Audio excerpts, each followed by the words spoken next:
our entire life. You know, I love you if you let me control you. If you do whatever I want you to do, then I love you. We can be extremely happy. You just have to surrender of my will, surrender of my thoughts. We can be very, very happy. And that's how we love everybody. We try to control them. But everybody loves us exactly the same way. They love us with conditions.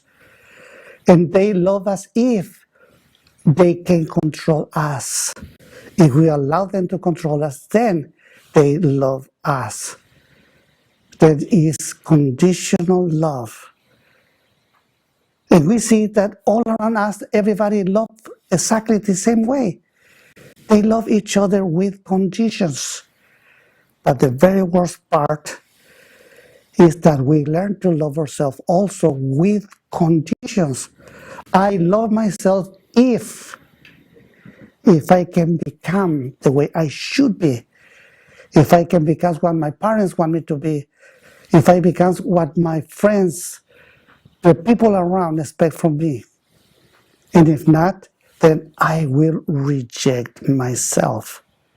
And I really will believe that rejection, and I will feel that I'm not good enough, I'm not strong enough, I'm not smart enough, I'm not beautiful enough. To the point that I reject myself before anybody else rejects me. And we can see that in every single human. It doesn't matter how intelligent or not they are. This is a conflict that exists in the entire humanity. When we understand that conflict, we will understand the reason why injustice exists, fear exists, anger exists, why the violence, why the war, because we try to impose what we believe is true to everybody else. We try to impose our own superstitions to everybody else, like telling my religion is better than yours. And if you don't believe what I believe, you are condemned. And we can see all those wars in the history of humanity, since the Egyptians, the Romans, Greeks, until now. We can witness right now what is happening. And that's the same conflict that exists in the entire humanity. That when you read this book, in a certain way, you are reading also your own story. You just change main character. It's no longer Miguel Ruiz. It's your name. It also the secondary characters change, the events change, the language change. Everything may change, but the conflict is exactly the same. And if we are able to face the conflict, to win over that conflict, then the whole story, just like magic, will change.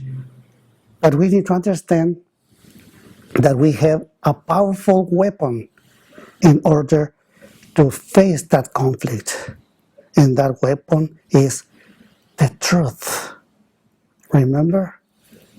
And you will know the truth, and the truth will set you free. Well, free from what? From all those lies, from all those superstitions, free from your own fanaticism,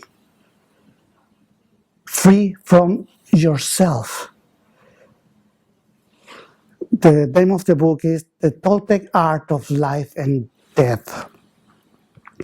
As we know, the word Toltec means artist. Then it's the artist's art of life and death. Well, why life and death? Well, when we find the truth, we can assure without a doubt that at least two things are true. One is death.